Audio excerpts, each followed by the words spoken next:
Hey everyone, this is Sportsman Pariente. I know it's been a while, but what a crazy MLB postseason it's been.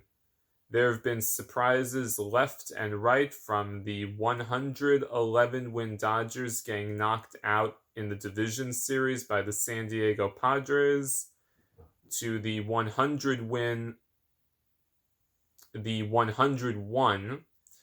win Atlanta Braves, who took the NL East over the Mets, getting knocked out by the Philadelphia Phillies also in the divisional round, to the 101 win Mets, who didn't win the division because we lost the tiebreaker to Atlanta 10-9, and then we lost in 3 games to the Padres in the wild card round. Still trying to process that loss. It's still a work in progress, as you can tell. And the Yankees, who won 99 games, actually did get by the Cleveland Guardians, got it right, in 5 games. And then for the 4th straight postseason that they've played each other, the Yankees got knocked out by the Houston Astros. Well, I guess there are 3 things in life that are a guarantee: death, taxes, and the Yankees losing to Houston. So, sorry, Yankee fans. So that brings us to the World Series, which starts in approximately 48 hours, give or take. And it will feature the American League champion Houston Astros, who are back in the World Series for the 2nd straight season. They lost to Atlanta in 2021. They also lost in 2019 to the Washington Nationals, and of course in 2017 they won the World Series over the Dodgers. So this is their 4th World Series in the last 6 years, which is a pretty remarkable achievement. As for the Phillies, of course, I still don't know how they're in the World Series. So they took out Atlanta in 4 games. They won the wild card series over the Cardinals 2-0. They then took out the Padres in 5 games in the League Championship Series. And in spite of their 87 wins, led by Rob Thompson, the Phillies bench coach who took over in May after Joe Girardi was fired, Philadelphia's actually been playing very good baseball going back to really the beginning of June. September, they kind of were crumbling at the seams, but they were able to sneak into the postseason. And contrary to what a lot of people think, once you get into the postseason, anything can happen. And here the Phillies are, just 4 wins from a world championship. This is their first World Series appearance since 2009, when they lost to the Yankees. When they lost to the Yankees, they won in 2008. So let's look at some of the storylines. Who has the edge? Well, in spite of what the Astros did to the Yankees in the League Championship Series, where the Yankees, I think, struck out like 50 or 60 times, I lost track, the Astros starting rotation probably is the deepest in baseball. You have Justin Verlander, Framber Valdez, Lance McCullers Jr., Christian Javier, and also you have Luis Garcia, who can come in to give you long relief or even spot start if necessary. The Astros starting rotation is legit, especially having Verlander, who was injured. He did not pitch in 2020, I believe, because of COVID protocols, if I'm correct. And last year he was out because of, I believe, a shoulder injury. So this is his first World Series since 2019, which is vital for the Astros because they did not have him last year or the year before that when they lost in the LCS to Tampa, and of course last year where they lost to Atlanta in the World Series. And that's a very big advantage, because if you look at Philadelphia's starting rotation, it's quite good as well. Let's not take away anything from them. Aaron Nola is a legit number 1 starter. Zach Wheeler has looked incredible so far in the postseason, coming off the, I believe, arm issue he had near the end of the year, but he's looked phenomenal. One can only wonder how he would have looked in a Mets uniform had a certain Mets GM by the name of Brodie Van Wagenen decide to actually spend money to keep him, but we won't get into that. Now, outside of those two, you have Ranger Suarez, who's okay. He's not on the level of someone like McCullers or Christian Javier or Luis Garcia, for example, but he's very capable in his own right. Outside of those three, the Philadelphia starting rotation does kind of start to go down quality after that. So as far as starting pitching, you would have to give Houston a slight edge based on having Verlander back in this series, but obviously Nola and Wheeler, as we've seen throughout this postseason, can dominate if they can get multiple starts in a series. Now that takes us to the bullpen. Now, a year ago, if you asked me this question, and I'm sure if you asked a lot of people this question, it would be the Phillies bullpen, because the Astros bullpen last year was horrendous and was one of the big reasons why they didn't do well in the World Series versus Atlanta. Now, fast forward to this year, however, let's take a look at what Houston has in their pen. You have Ryan Pressly as closer. I believe he may have been injured last year, because I don't recall him pitching in the World Series, to my knowledge. You have Hector Neris, who they got ironically from Philadelphia, who's been very good in their bullpen.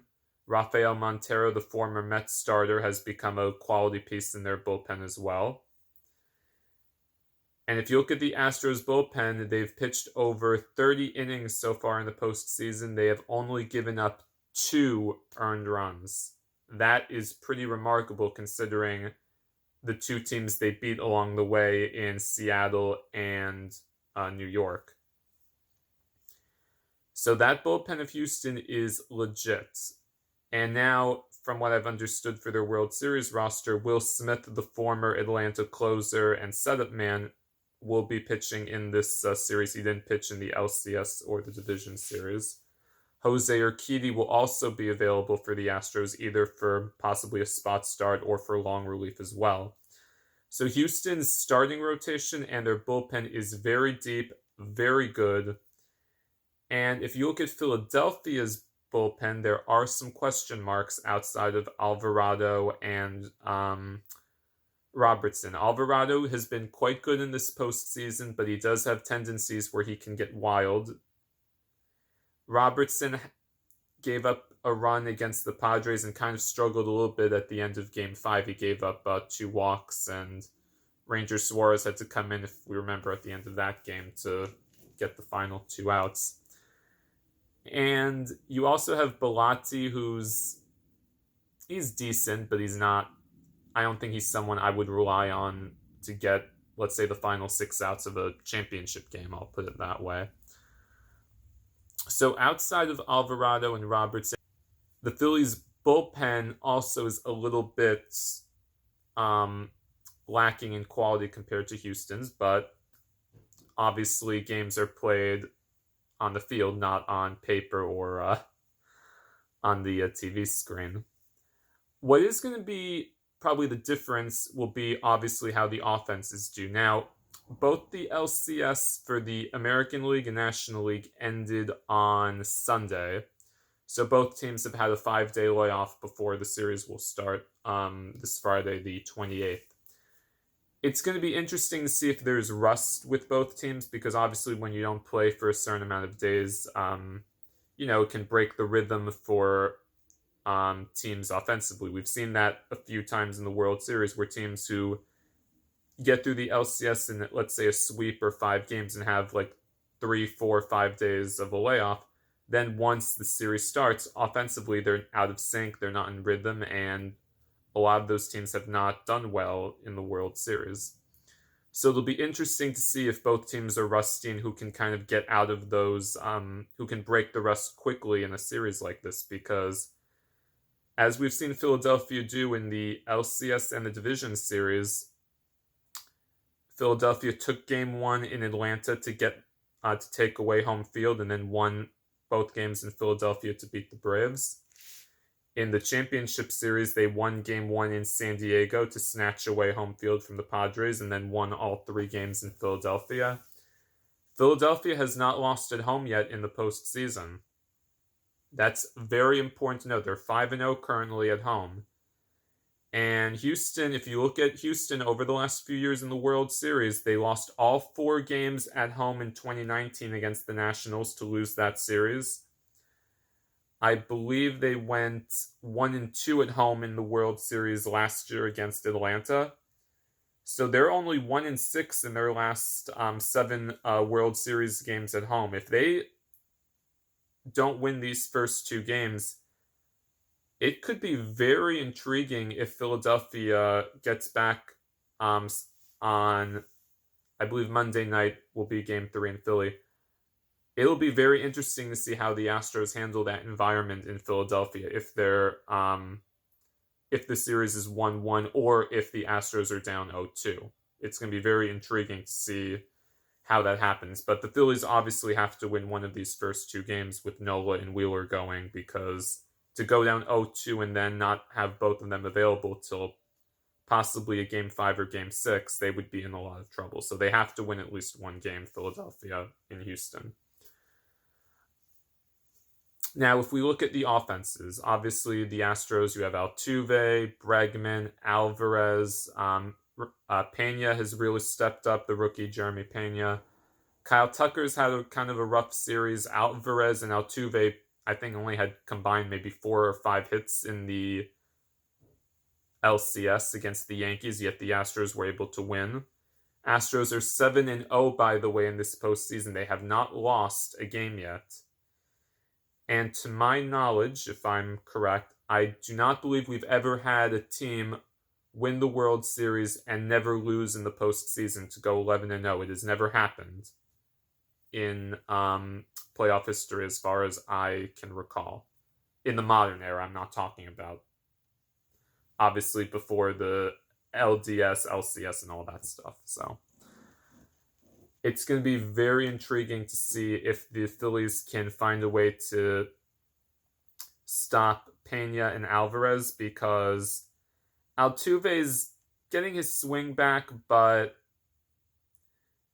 obviously if you're the Phillies, you don't want him going off. Bregman also is key, because even though Alvarez struggled a lot in the LCS, Bregman had a huge series getting big hit after big hit to beat the Yankees. The Phillies really have to keep Bregman under control, especially if Alvarez is struggling. Obviously, if Alvarez goes off like he did last year against Boston in the LCS, it's going to be very hard to get him out.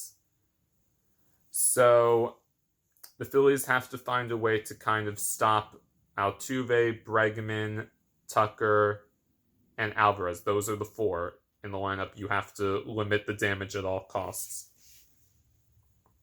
For Houston, obviously, Bryce Harper and Rhys Hoskins are the 2 players you want to keep under control. We've seen what Bryce Harper can do when he gets going. He's a generational talent, as we've seen over the last few years when healthy. He is a legit MVP type player. And if the Phillies can keep him hot along with Hoskins, Segura, Alec Bohm has had a really nice postseason as well, and he's also improved defensively after some struggles earlier in the season.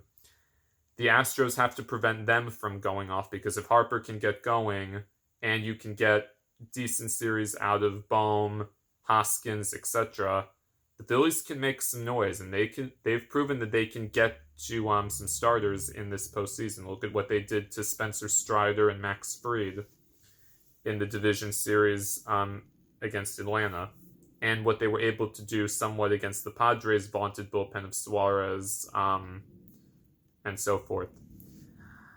I think it goes without saying, for those who know me, will I be pulling for the Phillies? No. Having to watch Washington win 3 years ago and watching Atlanta was one thing, but I can't sit here and watch Philadelphia win. So hopefully Houston pulls out this championship. And for those who are going to scream about, oh, well, the Astros are cheating, they've been cheating since 2017, all that.